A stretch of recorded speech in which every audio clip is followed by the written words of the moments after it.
Say, man, What's up? are you a fan of comedy? You know it. Are you a fan of comic books? Love them. Well, then why aren't you listening to the Comical Podcast? Man, I don't even know who them cats are. They're two funny guys from Houston who put on a weekly show all about comedy and comic books. Oh, yeah? Where I find them at? You can find them in a lot of places. You can find them at comicalpodcast.com, or you can find them at yourcityradio.com. Say again. That's yourcityradio.com. What you call me? I called you a bitch.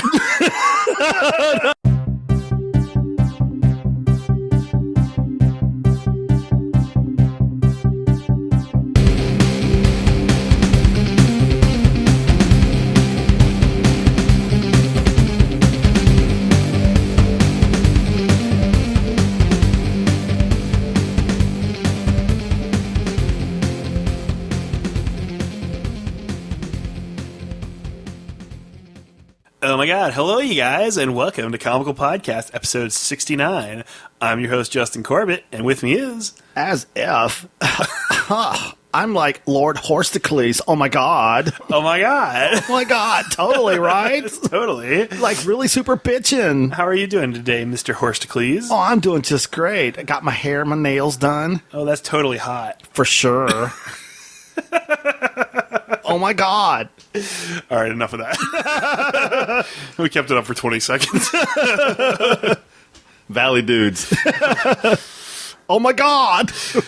Well, let's get right into things, because we have a lot to talk about this week.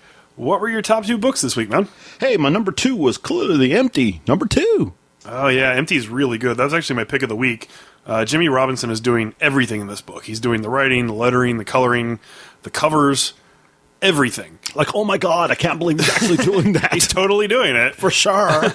So, like, in the first issue, you remember we talked about it, and we said that we both really loved the story, but that the artwork and some of the other elements of the book kind of suffered a little bit because maybe he was doing too much in the book. I still kind of feel that way, but I feel like the artwork improved in this issue. I think the artwork's actually growing on me. I'm getting used to the straight necks and the... It could just be that I'm getting used to it, but I also think that it's improved. I think that the coloring's better. I think he put a lot more time and a lot more detail into stuff in this particular issue than he did in the first one. You think he rushed on the first one? Trying to get it out there? Maybe. It could just be a learning curve, I'm thinking that the story in book 2 was just so much more intense and was so much more what was going on that you kind of didn't pay attention to the art as much. Maybe that's what it was. But basically, the two girls are together. You've got the one girl from Eden, who anything she touches she can bring back to life. And you've got the other girl who's from the Wasteland, where she has to survive on her wits and by killing animals and, surviving. So they get into a few scraps with some local, assumingly mindless animals. And the Eden girl is very confused because they don't have violence where she's from, and they don't eat meat, and they don't understand what this world is. So they're trying to learn each other's cultures and try to figure stuff out. And things take a weird turn somewhere in the middle of the book where the Wasteland girl wakes up after sleeping, and the Eden girl is completely gone. So her and her fox hunt down the girl and find her in the den of one of these supposedly mindless animals. These dog-looking creatures. Right, and it turns out they're not mindless. It turns out that she just had no idea how to communicate with them, and nobody in her race had a way to communicate with them either. But the Eden girl is incredibly smart and hyper-intelligent and learned to communicate with them very quickly. So anyways, the dog people want to help them with their quest, so they give them the son of the king of the dog people to go with them. And the new party of 4, the fox and the Eden girl and the Wasteland girl and the dog, go out and they're exploring the wasteland, and they find the giant roots, which are the source of all the desolation in the area. And at first, the Eden girl tries to heal it. Well, she successfully does that. She successfully heals the very outside of it. She manages to bring a little bit of it back to life, but there's something really wrong with these roots. They're huge, and they stretch for miles and miles, and they're red and thorny, and they look kind of like veins a little bit. Yeah. So she tries to heal it. She heals the outer layer of it, but she says there's something really wrong on the inside. Spoilers! So, you find out a little bit more about those. I'm sure you can guess that there's some science fiction kind of stuff going on here. So, it's a really cool story. I kind of feared in the beginning that it was going to go the way of Fern Gully a little bit. Jesus. Oh my God, Fern Gully? I know. But it didn't. It's taken an interesting turn, and I really like it. It's totally bitchin', and I'm just I like how the girl took her metal stuff off and stuck it into the rocks, and so that's what she was sleeping under. It's pretty freaking sweet. There's a lot of clever little things in this book. I thought it was really good. I like how she hooks them on, and she can use them as slicing tools and everything else. She's pretty badass. Yeah, they're very multi-purpose. You can fly with them. That was kind of cool too, right? Yeah. Yeah. What was your number one book then? Hey, my number one was Witches #5 by Scott Snyder. And Jock. Yeah, Jock. Jock just as important as Scott in this book, because the artwork really brings it to life. Artwork creeps me out, dude. Jock. This might be the creepiest issue of the series. Witches was actually my number 2 book. This is all about the dad. His daughter's gone missing. His wife doesn't remember their daughter. Because the witch said that was going to happen. Right. Anybody he talks to doesn't remember his daughter. So he finds this cop who knows about the witches and gets this cop to lead him to where the tree is. And the cop is like, sure, I'll take you there, but you're just going to die. There's nothing you can do against them. They're way more powerful than you'll ever be. But the guy before had told him all the stuff he needed to know. So when he gets there, he takes off his clothes and rubs the stank on himself so the witches won't be able to see him. You got to rub some stank on it. And he prepares as best as one can for this. Who the fuck carries around a jar of stank? I think the guy gave it to him, didn't he? Well, who the hell carries a jar of stank? Well, somebody who's used to dealing with these witches, I'm sure. Okay, do you got a jar of stank? I can make you one real quick. I don't need that stank.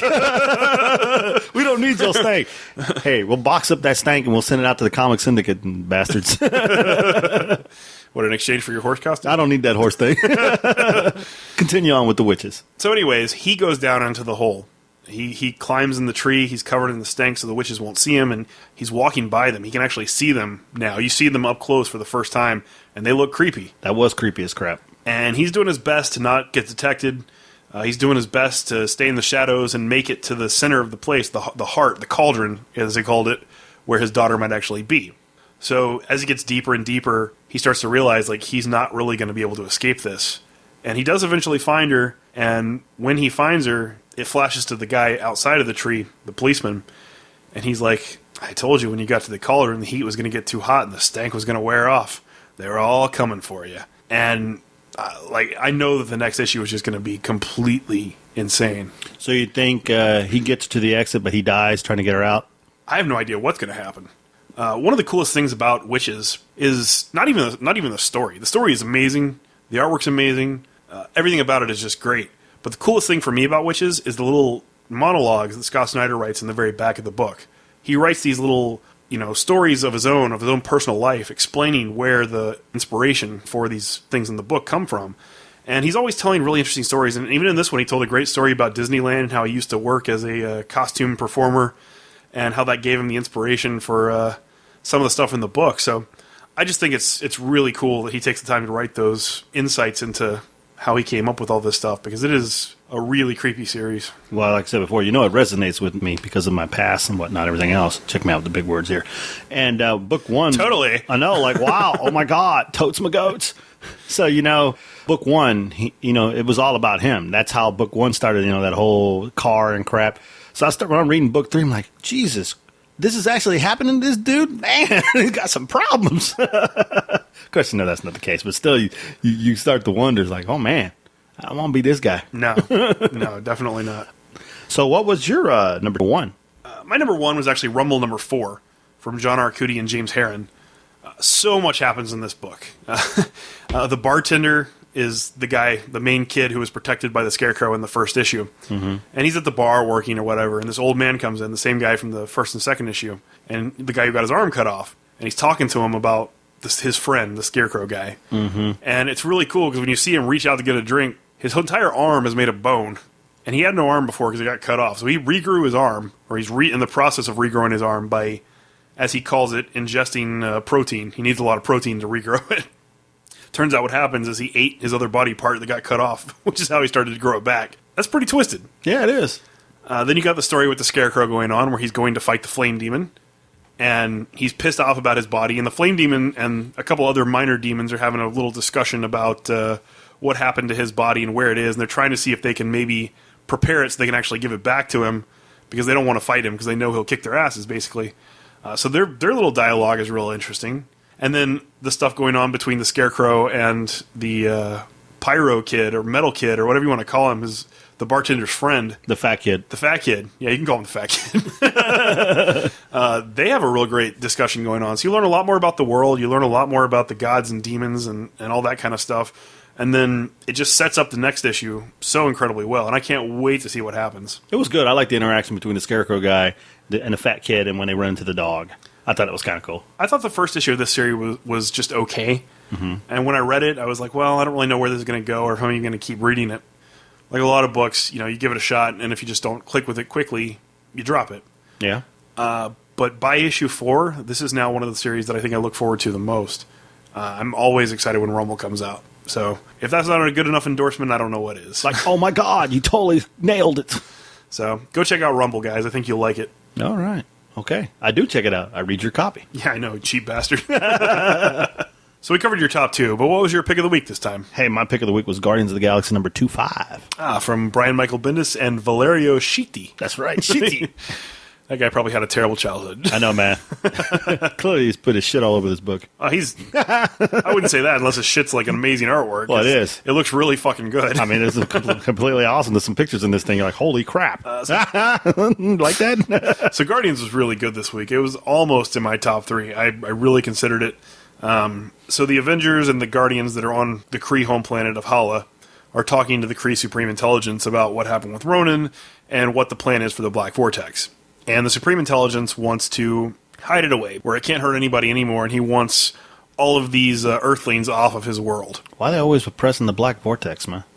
That's a racial thing. That's what I'm saying. Where's the White Vortex? I want to know, what's up with that? No, so Star-Lord is trying to convince them to let them take it because they feel like they have the best chance of taking it somewhere and destroying it. He doesn't really trust the Kree Supreme Intelligence. So Jean Grey is communicating telepathically with everybody, and they coordinate a moment to attack, and they all fight, and all hell breaks loose. And they're fighting, and in the chaos, Nova manages to steal the Black Vortex and get away. Well, they become fugitives from the Kree justice system, and the accusers are all after them, and they make it back to the ship and hightail it off the planet. Well, as they're escaping, who else but Mr. Knife, Jason, former king of Spartax, decides to take his retribution against the planet Hala. And he does so by firing this weapon of mass destruction. He went all Death Star and blew up the Kree homeworld. It's obliterated. It's gone. I don't even know what to say. The art of the planet just going to hell and the Supreme Intelligence dying, I think, was pretty intense. It was incredible. Yeah. Usually these crossovers don't really have any kind of lasting effect. They get invalidated somehow, but how do you come back from that? How do you come back from a planet being destroyed? I mean, obviously it could happen. They could fix it somehow. But this seems like a lasting event with real repercussions at this point. Yep. So I was very impressed by it. Yeah, Kree, checked off. Done. So, and then, of course, the story continued in a couple other books this week. Nova and Star-Lord, I believe. Yeah. And more crazy shit happened there. If you haven't been reading Black Vortex, I really strongly recommend going and picking it up. It's one of the best X-Men crossovers that's happened in a while. Yeah, it's really good. I've enjoyed it. Hell, even my younger son loves it. The cool part is, I don't remember if this one was in the Guardians or it was in Nova, when he looks at himself in the Vortex to see who he was going to be or how badass he's going to be. It's pretty freaking awesome. So Nova and the African-American Vortex. I had to throw that in there. All right. The Black Vortex. It's a great story. I like it. That was a great choice. Thank you, sir. So moving on, if you enjoy our show and you want to support us, there are a couple of ways you can do that. Number one is by going to tweakedaudio.com and buying some really kick-ass headphones. Like, oh my God, they really are. They really are just the best. They're totally awesome. So these things are noise canceling. They have incredible sound, really strong bass. They come with a flat cable design that prevents tangling. I can't say enough good things about them. And if you go to tweakedaudio.com and you buy some and use promo code COMICAL, you will get 1/3 off the cost of your order plus free shipping anywhere worldwide. When I was at the dealership, I saw a guy with a pair of headphones that looked just like mine. I said, see, if you had used Comical, you'd have got 15% off. You got 1/3 off. Damn, whatever. So it's a great deal. It supports the show. And we appreciate anybody that goes out there and gets them. Yes. And we are planning on doing a bonus episode for the people that support us this way going forward. So nice. Go out there and buy some headphones, support the show. We really appreciate it. And the other way you can support the show is by donating to us directly. Go to PayPal and send some money to comicalpodcast@gmail.com. Any money that we received is going to go straight back into the show. I mean, we got a couple of conventions coming up. We want to get a new portable recorder. We're going to start selling T-shirts pretty soon. So we're trying to get money together to order all of those. We just have a lot of stuff we want to accomplish this year. So anything you guys can give is greatly appreciated. Please, I don't want to go out in the street and beg. And we do have a little bit of news this week as well. Okay. We were picked up by Your City Radio. No way. YourCityRadio.com. Who? That's urcityradio.com. Oh, I heard of those people. Our show is going to air every Saturday night at 9 p.m. Eastern Time. So it's just one more place you can find us. Go check us out on there. They have a lot of great shows, a lot of cool podcasts, and a lot of really awesome music shows. So go check us out. Check out some other things. I think you'll enjoy it. So moving on to the news. What would you like to talk about first this week? Comics, movies, or TV? Let me do some comic news. Comic news. Yes, sir. Okay, so they announced today that there's a new series coming out in July, which is going to be a mini-series called The Red Skull. And it's being written by our good friend Josh Williamson and drawn by Luca Pizzeria. No, that can't be right. I'm hungry. Luca Pizzari. nice reading there, bub. I must have pizza on the brain. You must. But it's going to be a Thunderbolts-esque team. A bunch of villains that have united together to go seeking the Red Skull because he's not dead after the events of Axis, and their goal is to kill him. Oh, I was just going to say kick his ass, but they're going to kill him. I think they want to take him out. That's the end game? So the team is Electro, Okay. Jack-O-Lantern, Hey. Moonstone, the Winter Soldier, All right. Lady Deathstroke, Ooh. and Magneto. Oh, hell yeah. I'm really excited for this. You know I love Josh Williamson's writing, and I like that roster. I love villains, doing good. So I'm looking forward to this for sure. You had me pick the Jack-O-Lantern, but then when you threw in Magneto, oh, damn, I'm picking this one up. Yeah, it's going to be crazy. So next is, they announced today the lineup for the all-new, all-different Avengers, which is going to happen after Secret Wars is over. Okay. And this team is really interesting. All right. It's going to be Thor, the female Thor, the one we have now. Okay. We still don't know her name. We still don't know who she is. The Vision, Okay. Miles Morales. Okay. So I'm guessing he's going to stick around on Earth 616 following the events of Secret Wars. I guess. That's a pretty big clue there. Mm-hmm. Miss Marvel. Hey. So she's getting on a team book finally, which is kind of cool. Uh-huh. Iron Man. Okay. He's not going to be a dick anymore? I don't know if he's going to be a dick anymore. It's the red and yellow costume, his old style costume, not the superior costume, and it kind of looks like he's smaller in stature than normal. So I'm not sure if it's Tony Stark in there. Wow. We'll have to wait and see. But there's going to be some version of Iron Man on the team. Pepper Potts. It could be. It could be. And then the very last member is going to be the new Captain America, Falcon. So, Okay. I like the fact that Miss Marvel's on that team and Miles Morales. I'll check it out. And Thor. Oh, yeah, Lady Thor. Yeah, those are the three I'm pretty interested about. Yeah. I think it's going to be pretty good. That's a really interesting group of people. So Falcon / Captain America hybrid leading the team. Yeah. Man, I really liked him more as the Falcon, though. I don't mind him. Okay, I'm not hating on him for being Captain America, but he was just the Falcon to me. He was like badass as the Falcon.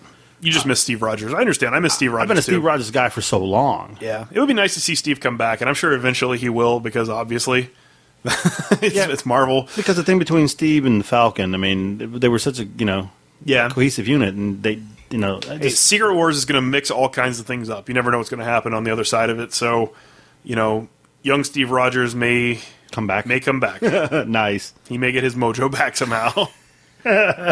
From Dr. Evil? From whoever stole it.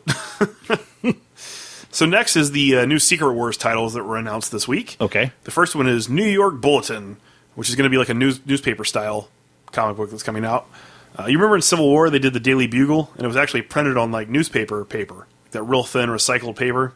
Yeah. It's the same kind of thing for Secret Wars. Okay. It's going to be like a bulletin, a weekly update kind of thing. All right. Next is Spider Island, where they're revisiting that, which is kind of crazy. I'm thinking Kane's going to bust out, man. I think that's the perfect place for Kane to come back. You were talking about that earlier today, and Got to bring my boy back. yeah, I would be very happy to see Kane return, because I was so disappointed when he died in Spider-Verse, but Yeah, no, you still holding that torch for Ben Reilly, too, I know. yeah. Maybe he'll come back somehow, too. Anything could happen, right? Uh-huh. And then And then the next title is Hail Hydra for Secret Wars, which is going to be this alternate reality where Hydra won, where they managed to take over the world. Oh, I have to read that. And it's Steve Rogers' distant son is the only person fighting against them. One guy. So that's going to be kind of cool. That's interesting. And then the very last one is Captain Britain and the Mighty Defenders. I don't really get on the Captain Britain thing. Who's going to be with him? Faiza Hussein, which is the new Captain Britain, is going to be there. She-Hulk's on the team, White Tiger, Kid Rescue, and Hobie Brown. And I'm not really sure who Hobie Brown is. I'm not familiar with that name at all, but I know the other ones. Only two people on that book, that thing I'm interested about is maybe She-Hulk and White Tiger.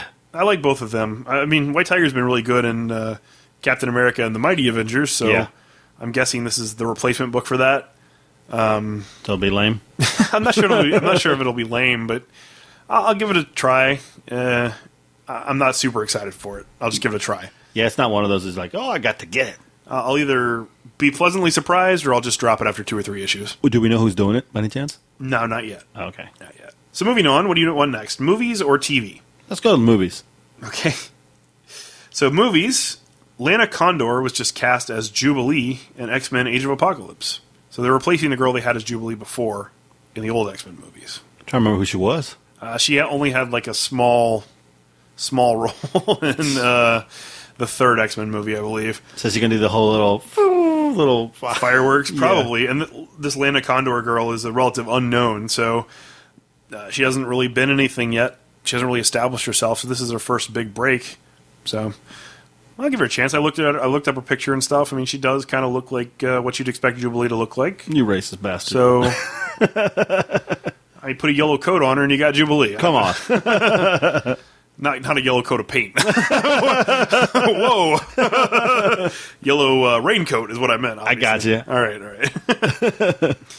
right. Morena Baccarin has been revealed to be playing Copycat in the Deadpool movie.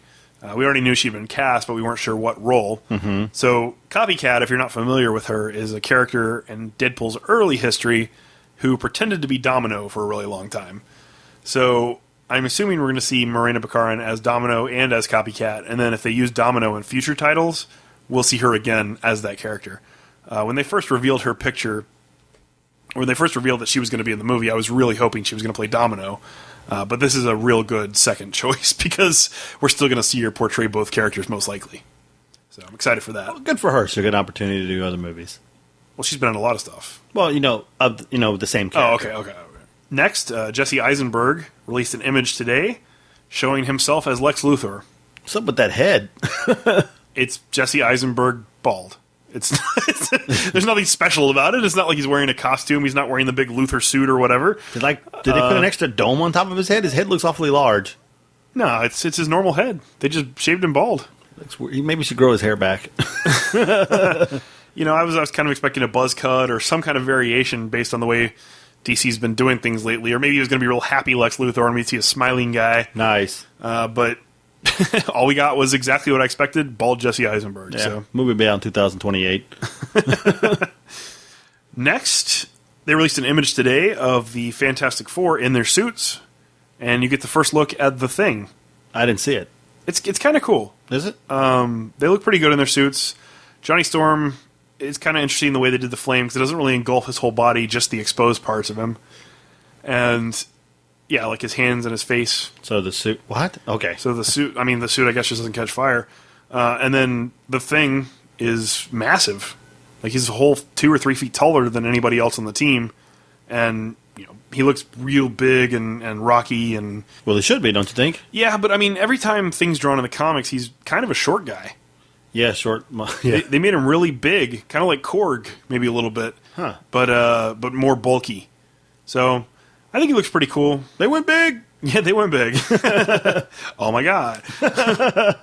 We'll give that a try. It's Fantastic Four. We talked about that before. Neither one of us is super excited for it, but we will see it. I think the trailer at least got us a little bit excited for the movie, so we'll see it. Next, the Russo brothers have been announced to be directing the Avengers Infinity War movie instead of Joss Whedon. I'm not sure how I feel about that. Yeah, they did pretty good on Captain America, though. They did a really good job on Captain America the Winter Soldier. My only thing is that Captain America Winter Soldier had only a few moving parts. The Crossbones and Batroc the Leaper thing were like the most in-depth they really had to get into the Marvel Universe. Infinity War is going to have everybody, and there's going to be so much going on because it's going to take place in the cosmic Marvel Universe. I'm not sure that they have the experience to do that. Maybe they're reading up? I'm sure they are. I'm sure they're preparing for it. Bringing some advisors? Winter Soldier was really good. It is freaking Marvel. It is. They're not going to make a mistake. I'm sure of that. I'm skeptical to see how they handle it versus Whedon. I'm a big Whedon fan, and I loved what he did with the first Avengers movie, and I have complete faith in anything he does that's related to space. So I was really looking forward to seeing his vision of the Avengers Infinity War. But I'll take what I can get. It's Marvel, so I'm happy to watch any movie they put out, and I guess we'll see. Could have been worse. Could have been Michael Bay. Yeah, I mean, it could always be worse. It could be Ang Lee. Ang Lee. Darren Aronofsky. I would watch anything by Darren Aronofsky. Can you imagine how that would be? It would be like really trippy, like Thanos traveling through dimensions with weird music playing and stuff. I think that'd be great. So the very last piece of movie news is the I Kill Giants movie.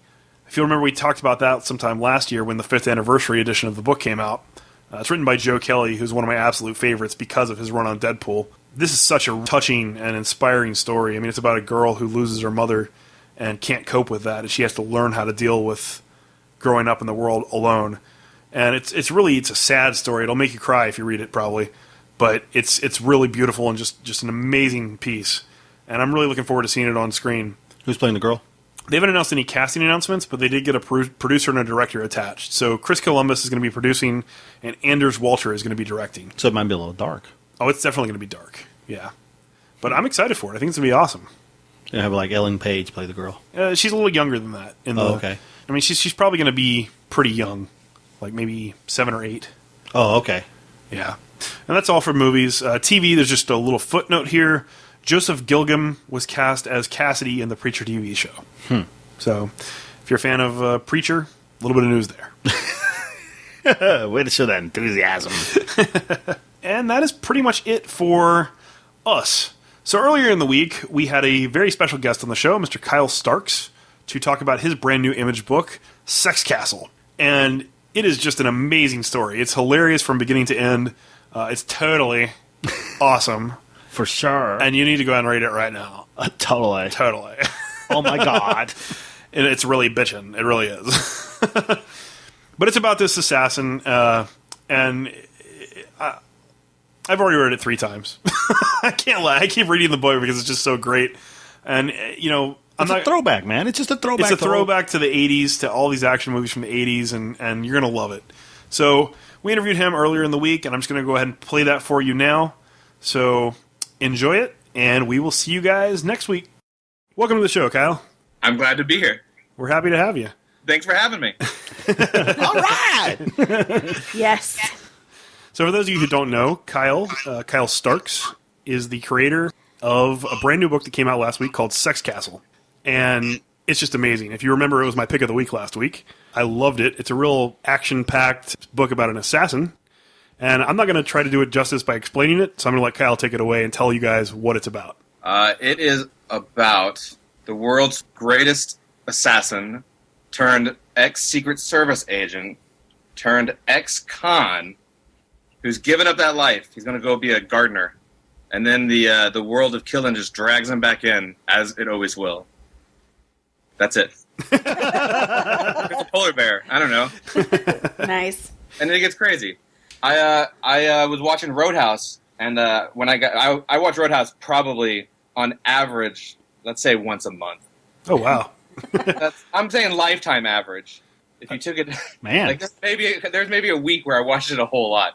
But I was watching Roadhouse and thinking about my next book, and I got to the end of Roadhouse for the umpteenth time, and I thought, man, why aren't there more things like Roadhouse?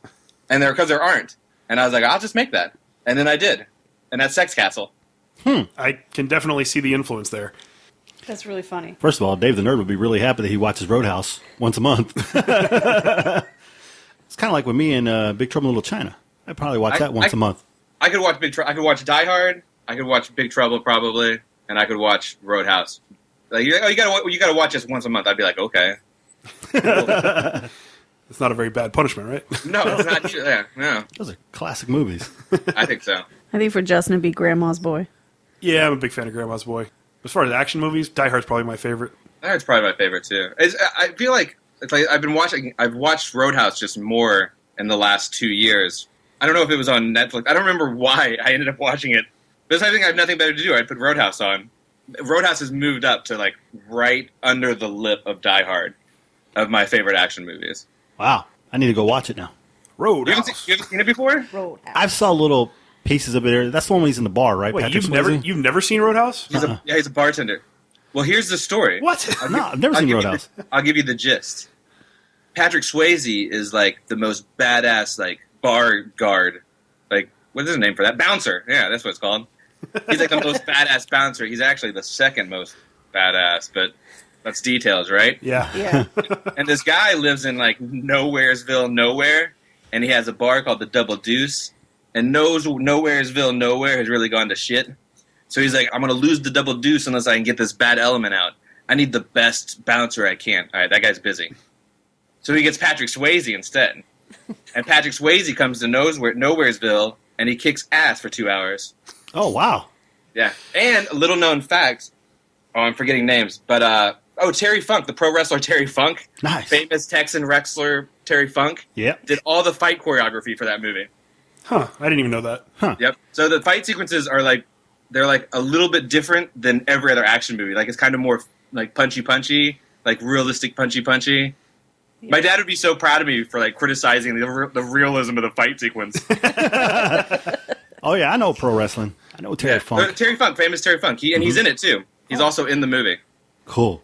Yeah. I definitely need to see this now. It's Roadhouse. Roadhouse is so dope. I'm really Roadhouse surprised you haven't seen it. No, I feel like Roadhouse and Die Hard specifically are the kind of action movies. If you're like, hey, you don't like action movies, you should probably watch maybe these two. And there's maybe some other ones, but I feel like they're actiony, but they're also like kind of not like there's more. I say that with Roadhouse, and it's sort of so bad it's good again, but it's not like Hell Comes to Frogtown or something where it's so bad it's literally so bad it's good again. It's like Roadhouse has the illusion of that. And it's actually good. It's actually pretty good all the way through. It is a really good movie. Well, I might lose my man card on this. I've seen Ghost and Dirty Dancing more times, I guess, than Roadhouse. Well, Ghost is a good one. I think Ghost is under. They just put that on Netflix. I watched it the other day and forgot that Whoopi Goldberg used to be like pretty decent. Yeah. Yeah, that's true. She used to be really enjoyable. My mom would be proud of that because Sister Act 2 is her favorite movie. So I'm hooking up both my parents in this interview. Proud of me. Well, back to Sexcastle. It started out as a Kickstarter, right? Yeah, I kickstarted it this time last year, actually. How did it go from being a Kickstarted book to getting picked up by Image? Well, that's a good story. The story is Matt Fraction. That's the story. He just read it and fell in love with it? Yeah, that's basically it. I ended up sort of falling into having not having lunch with Matt Fraction. A couple of my friends at Heroes Con were doing a podcast interview with him, and they're supposed to go to this place in Charlotte called Mertz, which is like the best soul food. It's so good. If you go to Charlotte and you don't go to Mertz, it's really disappointing, and it was kind of like the last day, or the second to last day, and I hadn't been to Mertz yet. So they were going. I'm like, oh, I'm coming with you. And they're like, oh, well, Fraction and Zdarsky. I'm like, I don't care. I don't care. I just want meatloaf, man. Meatloaf's more important. No, look, there's no, to me in my head, like these guys, they know Fraction and Zdarsky. Like they talk to him when I see him at cons or front. I just want to go to Mertz. I can't go by myself. I don't have like any I just don't care. So it ended up like we didn't go to Mertz, which is like, God damn it. I'm still mad about it, But we ended up going someplace else, and we were standing in line or whatever, and Fraction was like, "Hey, so you have a book?" And I'm like, "Yeah, I have a book." And he's like, "Oh, I'll come and get it tomorrow."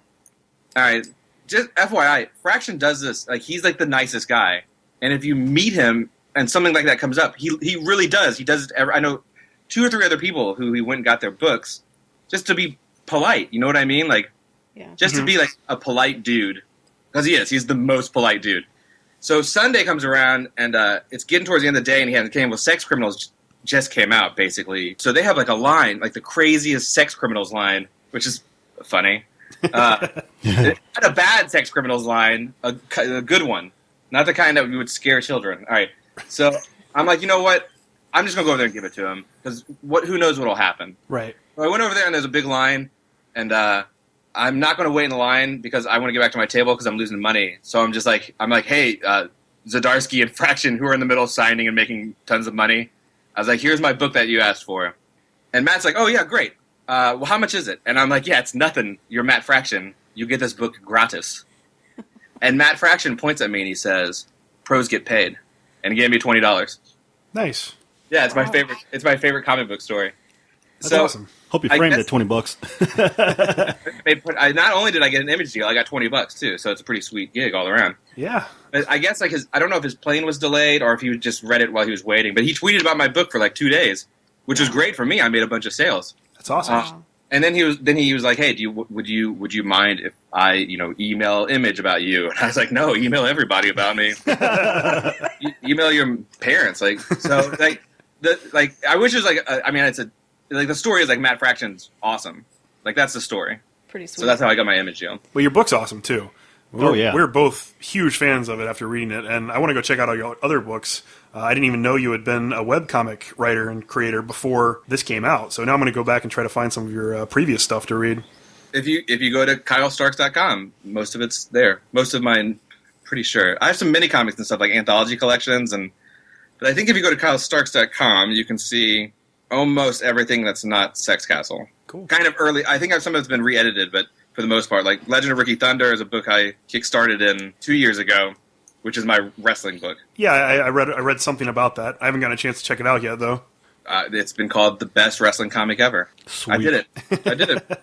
It's pretty good. I feel like it's a really small, like, it's like, oh, I beat those other 5 books out. Well, all right. Miguel's a big wrestling fan. So. Oh, yeah, I'll pick this up. Yeah, it's good. But it's like, I can't look at it now because I did it in, like, 2012, and I did it. I'm real chatty today, guys. I'm sorry. No, it's awesome. No, that's great. The thing is, I'm off work today for the first time in 40 days. Oh, wow. Oh, my God. So I'm really pumped.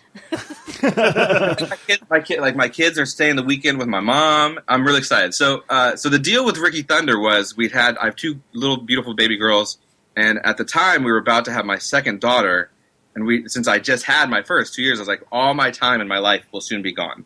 I will have nothing but babies and children's, and so I was like, I always wanted to do a comic. I used to work in a comic book store. I'm a fine art major. Like, I just never really did a beginning to end full comic. I don't know why. Maybe I did like 5 pages of a beginning of something. But like, this is my bucket list. Before I had my second daughter, I want to knock out a comic. So I did Ricky Thunder, and I was like, you have to do 2 pages a week. They have to post these days.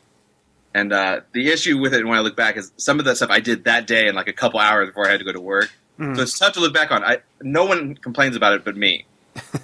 But I look at it and I was like, oh, this looks like a guy who had drawn comics before. But it's good. Everyone likes it. Well, I can tell you this. If Ricky Thunder is anything similar to Sexcastle, I'm going to love it. Or even just the way you draw and the way you write, I enjoyed it. Sexcastle was amazing to me. I didn't get a chance to read it before we did our show, and so it was Justin's pick of the week, and it wasn't mine. But then I read it the next day in the office waiting, and I was like, oh, my God, this book is freaking hilarious. It looks like Jack Burton. He's kicking ass. A bunch of badass-looking assassins who are like Stallone and all those guys. Like, this is freaking hilarious. It's like, oh, my God, I feel like I'm in an 80s movie. And I was like, this is so awesome. I told Justin, you were absolutely right. You would have been my pick of the week, too. Nice. Hands down, because it was so funny. I have to go out and pick up my own personal copy of it now. Thank you. The gunchucks are awesome. Spoilers. There's gunchucks. My bad. It's been out for a year. They probably know by now. Yeah, you know what the thing is? Like, I did it the same way I did. I kind of do everything. I mean, I guess it's going to change now because of Image, but everything I've done is in a vacuum. So when I was doing that first book, I was like, well, what is a book I would like to read that I actually make? Like, what is the book I want to do a wrestling book? So I did a wrestling book. I've done a lot of mini, like, little tiny things. I did a Adventure Wizard comic on the site, which was about an adventure wizard. He has a shotgun. He does shotgun magic. That sounds awesome. It's like, tonally, it's me. It's bonkers and fun, but it kind of lacks, like, Ricky Thunder and Sexcastle both have, like, a lot of subtext about, like, more hearty things. Like, there's, like, a lot of parenting and, relationships with your parents and finding your own identity stuff in Sexcastle that I think is important. And Ricky Thunder is a lot about not giving up, because I'm a big fan. Hey, don't give up, kids. Yeah. Stay in school. Totally agree. Adventure Wizard has none of that. It's just bonkers. And I'm all for that, but it's like, I look back, it's like, man, I wish there's like, I added like one more thing, like one element to it that made it a little bit more than just bonkers.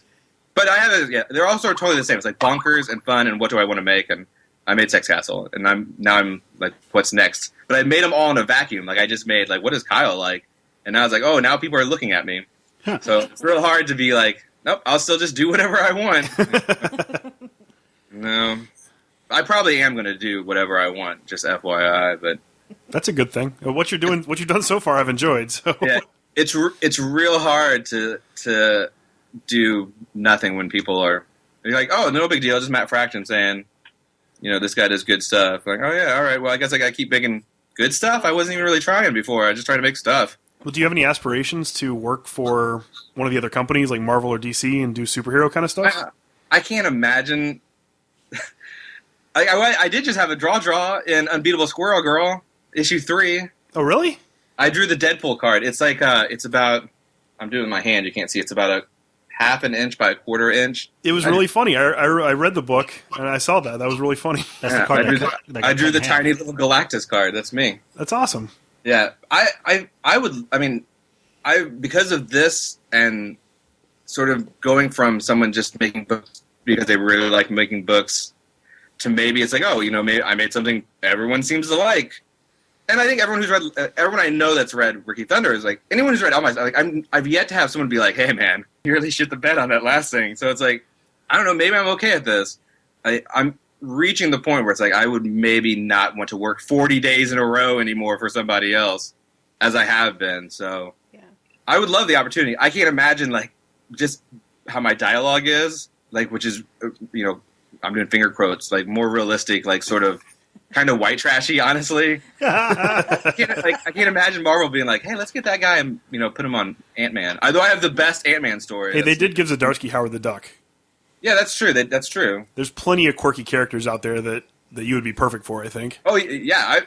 I could go at it. I just can't imagine they'd let me. I'd be interested to see what you would do with Deadpool. With I've actually thought, like, if they were going to just hand me something, like, it's funny and, like, sort of high violent, like, that'd probably be the one. But, I have not done anything superheroes yet, intentionally, because there's enough superhero comics. Someone should be making comics that are not... I think the comic medium is so open to doing any type of story you want, and all there really is, for the most part, 85% is superhero comics.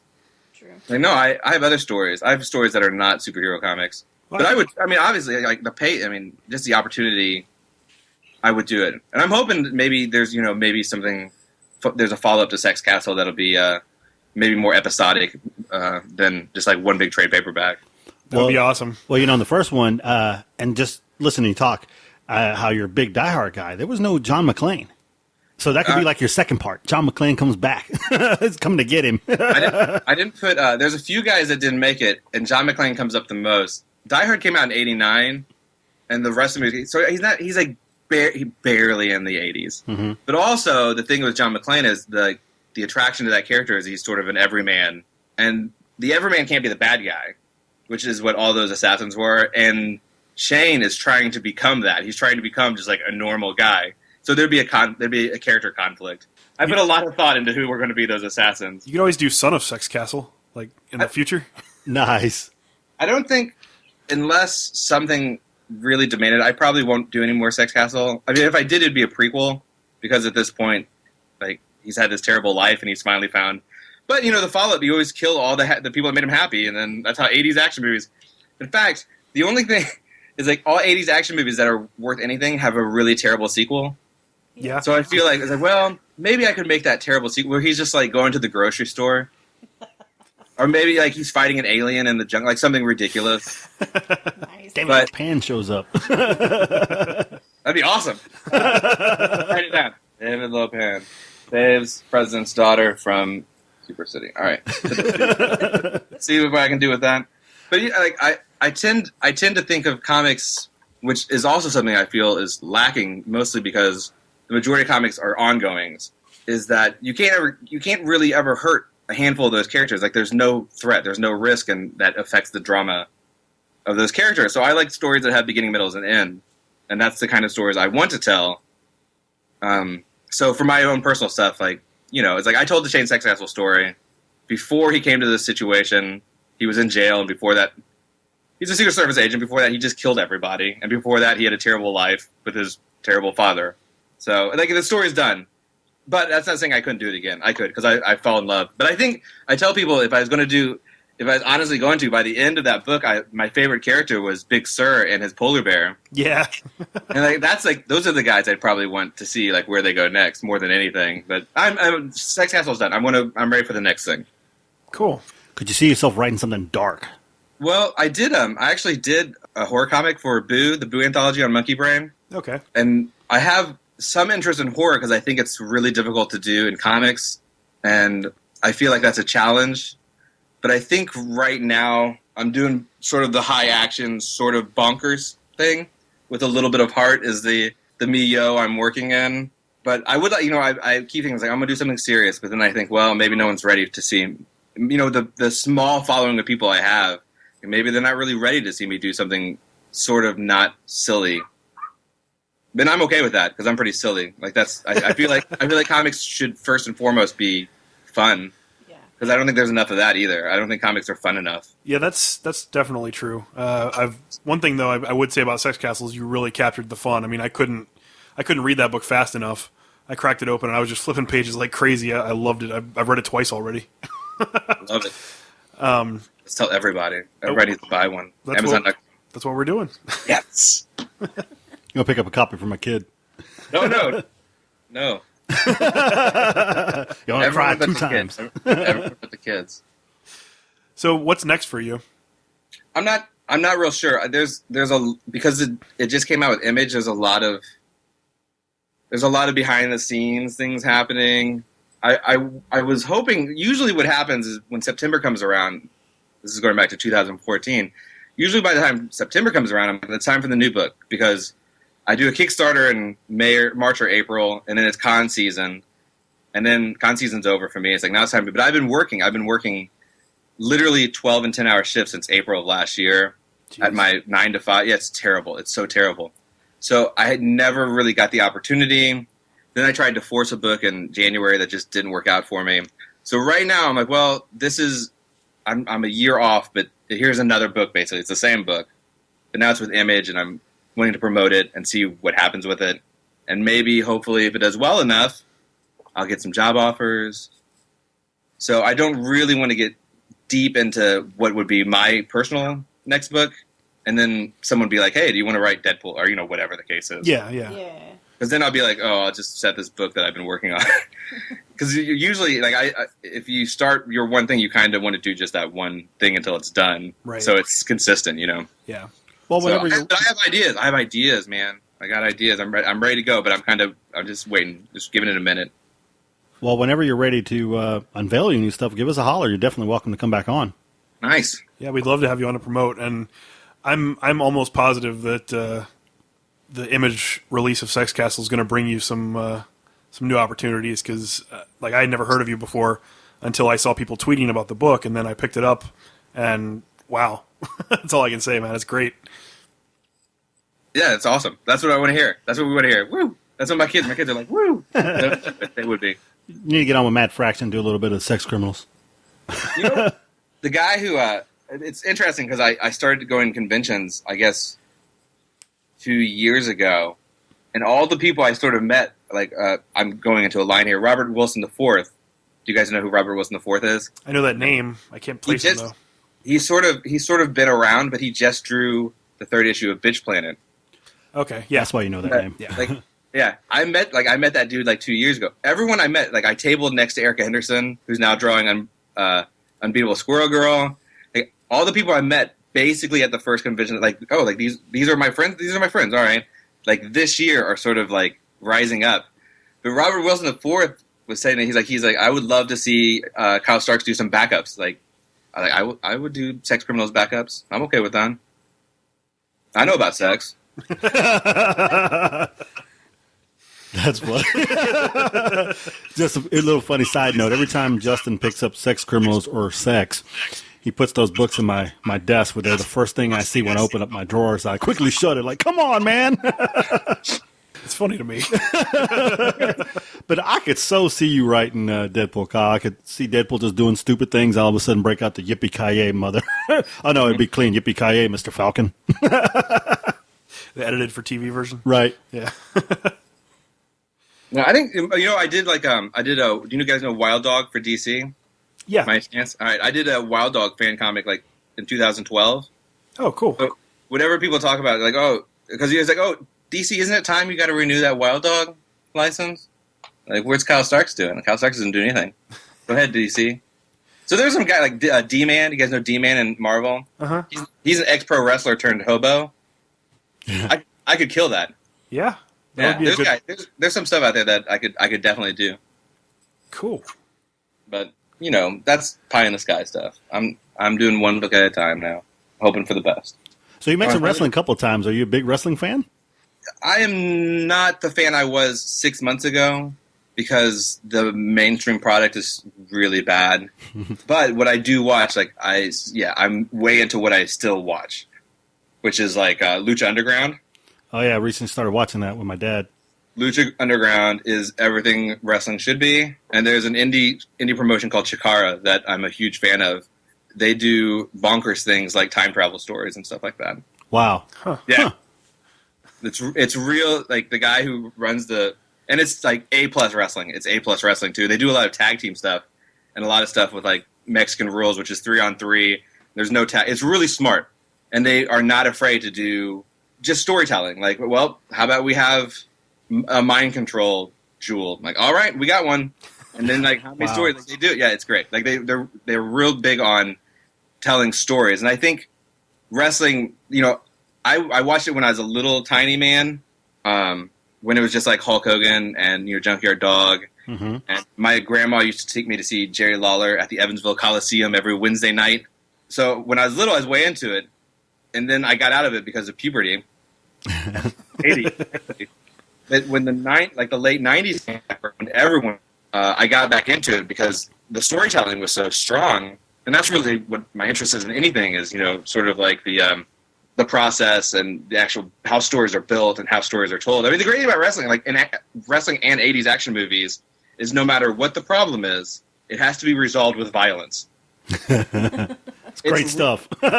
It's really limiting, right? I mean, just like wrestling, everything has to be resolved in that one place. It has to be right there, and it has to be resolved with violence. You're getting audited by the IRS. Guess how we're going to solve this? Mm-hmm. It'll be far less entertaining if they bring a chair and tables to the middle of the ring and sit down and have a handshake and then walk away. And they break out and use those on each other, including the ladder.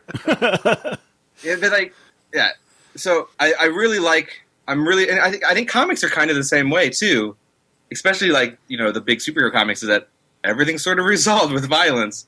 It's so limiting that whenever any of these things are actually like they rise above that, it's so much better than just like, did you see that really good Oscar-nominated drama? I did. That was so well done. The acting was so tight. The real character development. No. These guys had to do that with like a steel chair match, So I feel like it's such an achievement. It's a greater achievement to be great in something so stupid.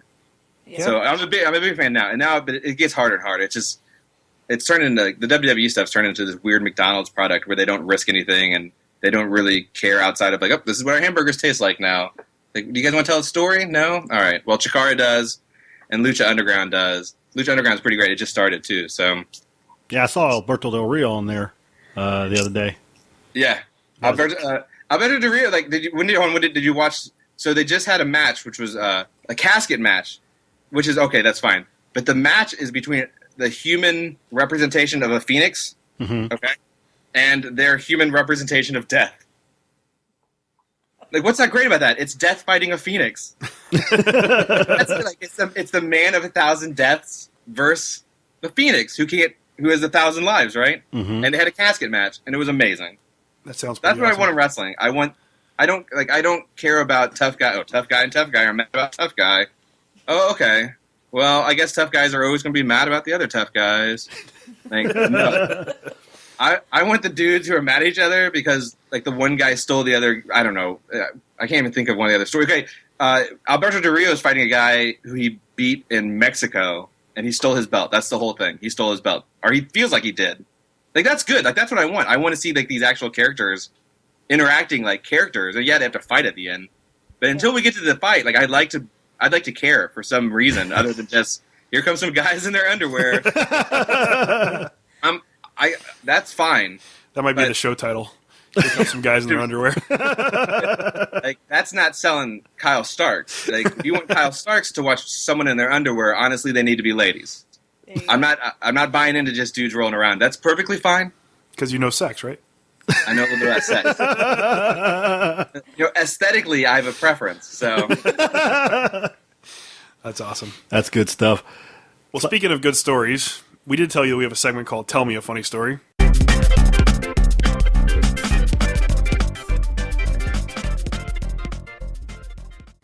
So my wife's actually going to tell the first one, and then we're going to have you tell a second one. Well, I don't know how old I was. I was pretty little, I guess. And my mom would always clean, and she was a stay-at-home mom when I was little. And so I would always watch her clean. So one day I thought I'd help her. And she used to clean, it's like the Comet cleanser, like that powdery cleanser. Yeah. Okay. So I decided, I'm going to help my mom and clean with that. Except for I didn't actually get the cleanser. I went and got the baby powder, and my dad had just bought a brand new VCR. And this was the early 80s, so Yeah, this is the early 80s. they were expensive. This shit was like not cheap at all. So I decided to like clean the VCR, and I poured baby powder in our brand new VCR and broke it. Oh, man. no. My mom was so pissed. Oh, was it a top loader? No, it wasn't. It was just the front one. And I like dumped it inside thinking I was helping clean, and yeah, totally destroyed the brand new like $200 VCR that, my dad had just bought. So there you go. That's pretty funny. It's That's pretty tragic. Now yeah, playing. pretty tragic for the VCR, and my mom couldn't even use it. She was like so angry. Well, her mom told us that story when she was visiting not that long ago. And she said that she walked in the room and noticed there was powder all over the floor, and she was like, what is this? And she noticed that there was stuff all over the console, the entertainment console. So she went over and opened up the VCR because she could tell there was stuff all over it. And just this big poof of white came out when she picked it up. She was like, what the hell is this? And she thought a tape had disintegrated in there. Oh, my gosh. It took her a while to figure out that Heather was just trying to help. Yeah, Now- pretty much. Now playing Baby Powder the movie. Exactly. I was an only child, so I had to come up with mischief, to create havoc for my parents. What about you, Kyle? You have a funny story for us? All right. I like to think I usually have a ton of funny stories, but as aforementioned, I've done nothing but work, and my work stories are not funny. They're about me toiling. But I thought my best stories are always about my daughters. So my 4-year-old, who was the aforementioned had not yet been born child when I made Ricky Thunder, is sort of feral. Like, there's some concern. Like, we'd look out the back window one day and see Jama, like, riding with the alley dogs with, like, a femur in her hand. Where did she get the femur? And why did she so quickly acclimate to leader of the alley dogs? There's, like, it wasn't anything to, like, proven. It was just a sense, Like, Jama was, like, she's 4 now, so she probably would have been 2 or 3. But she is tough, and she didn't take anything off anybody. Anyway, Jama was the best. And I have a lot of stories about Jama. I'm going to side to a modern Jama story before I go back. Okay. We've been playing Lego Marvel, me and my 4-year-old daughter. And so we have you have all the characters. If you're not familiar with Lego Marvel, it's like all the Marvel characters basically, Yeah. like anyone you'd want. All right. So we're like, we're going to play the game. She's like, yeah. She's like, I'm going to be this one. And you're like, all right. Why did you pick? She's like, this is who I am. And like, you are Galactus. And she's like, yes. I'm like, all right. Well, Galactus eats planets. He's really bad. She's like, this is who I am. I'm little Galactus. All right. Like, and then I was like, well, do you want maybe pick someone else? Maybe pick someone who's not Galactus. And so she picks Magneto. Yes. I'm like, hold on. Maybe someone who's not. She's like, I picked this one. It's Doctor Doom. I'm like, all right, it's fine. Go back to Galactus. Clearly, there's a mode and a type of character that you are gravitating towards, and who am I to stop that? In fact, so she's like, this year for Halloween, I'll be Galactus. And I'm like, sweet. Do you know Galactus is the Eater of Worlds? She's like, yeah. It's like, so when people ask you what you are, what will you say? She's like, I'm Galactus, Eater of Worlds. Awesome. So I'm going to put 2 stories together just because Jama's like the funniest human I know. So we were at dance class, which is ballerinas, which is little 4-year-olds, and they're like black leotards with their little cute tutus, right? Mm-hmm. And Jama is in charge. She's in the front of the line. And I say, Jama, now you're the leader. They're going to rely on you. And she says, Eater of Worlds. Like, good one, so Dr. brilliant. J. All right, so going back to when she's 2, because the setup is that Jama is hilarious and awesome and maybe evil. We're not sure. So it had been another period of time where I had been working 12-hour shifts for quite a while, and I'm at my computer. I'm probably working on Sexcastle. I'm probably working on something. And I say, Jama, Daddy's so tired. And Jama says, you should go to sleep, Daddy. You should go to sleep in the hole. What? You should go sleep in the hole, Daddy. Like, all right, We never sleep in this house again. The next day, my wife made a ham, and she said, "Daddy, I can't wait to eat Mama's meat." Jama. That's my Jama. That's my story. She sounds awesome, man. She's totally awesome. We drove around. Yeah, I got my rental car. She's like, "Nice new car." I'm like, "No, it's not our car." She's like, "Daddy, you got a good new car." I'm like, "It's not our car. It's a borrowed car." She's like, "All right, Dad." Like, "No, we have to take it back." She's like, "Is this the new?" We have it. My car is so old. I have a 2003 Cavalier. It's falling apart. We call it dirty car. And we say dirty cars got dirty rules. So if you like spill something in Daddy's car, it's totally okay. It's like no big deal. They're like, you spilled, like, "Daddy, I spilled something." What did we say? Dirty cars got dirty rules. So we're in bar. She's like, "Is this the new dirty car?" It's like, no. This is the borrow car. There's no meth borrow car. That's great. He's my favorite human. When you guys had asked earlier, like, I really, because everything I've done is like super adult, I really want to do something that my kids can read. Yeah. I really want to do something all ages, and I'm like, "Oh, I'll do this," but things keep, like, I was going to do something before Sexcastle, but I was so entranced with, like, the Sexcastle story, I had told myself that, I was like, "No, I have to do this first." So I keep pushing back, like, this all ages book that I'd like to do at some point.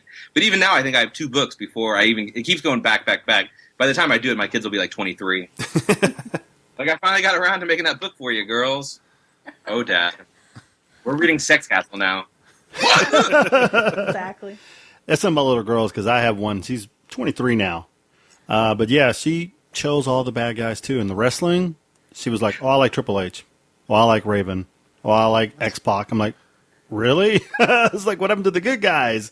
And also in the game, she'd always play the bad person. And then she got older. I bought her like Sims, the Sim Planet and Sim Park and all that stuff. And so she'd make a Sim Safari. She'd make a nice little safari thing and put a watering hole and put a hippo in there. And she goes, "Look, Dad, it's a hippo," because she knows I like hippos. And then she goes, and then she starts clicking like 18,000 alligators. "Look at them eat the hippo. Look at it die." "What are you doing?" And then she's got these people in their huts. "Look, I'm God." Lightning and fire. They're burning their own fire. Or she built the amusement park one and then locked all the gates and let the animals out. I'm like, "What is going on?" "I'm God again." Oh, I'm like, what is happening here? So yeah, they're little girls. She threatens me now with, "Dad, I'm the one who's going to decide what home you're going into when you get older." That's right. Like, come on. That's why I had 2 girls. One of them, watch out for me when I'm older, though presumably the other one would overpower her. So it's probably lose-lose. James is going to be in charge no matter what, and that's frightening. I can see that. Eat her world. Now, you have to lead all the little other ballerinas, okay? You going to be a good leader? Eater of worlds! So great. Oh, awesome. Man. Oh, kids are something else. But you know what? That's what you want. She's got big aspirations. She doesn't want to be the villain. She wants to be the universal villain. That's cool. Yeah. That's my dude. I love my dude so much. Go big. Little dudes are the best dudes. That's Miguel's tagline: "Go big or go home." That's right. Go big. Cool. Well, why don't you tell our audience where they can find you online? They can find me on Twitter. I'm relatively active on Twitter, anyplace else, which is at thekylestarks.com, not to be confused with akylestarks.com. Oh, no, .com. There's no .com. It's Twitter, at thekylestarks. And I have a website, which is www.kylestarks.com. I do not update it very much at all anymore since I've kind of moved into published works. I also have a Tumblr, which is robotmountain.tumblr.com, which I post silly things on and a lot of little mini comics and stuff. And I think that's it. Cool. Well, everybody go out there and read Sexcastle because it is an incredible book. And I'm going to go out there and check out your other webcomics as soon as I get some time. If you want to listen to us, there's a couple different places you can find us now. You can find us at nerdbong.com. You can find us at wickedradionetwork.com. You can find us on iTunes or Stitcher. And if you listen to us on either of those, please leave us a 5-star review because we're trying to get those numbers up. 5 stars. Do it. Follow us on Facebook at facebook.com/Comical Podcast. And on Twitter, I'm at Comical Podcast. I'm at Comical Podcast 2. And I'm at Comical Podcast 3. So thanks again, Kyle. It was a lot of fun. And do you want to close out the show? With what, like a dance? Keep on laughing, bitches.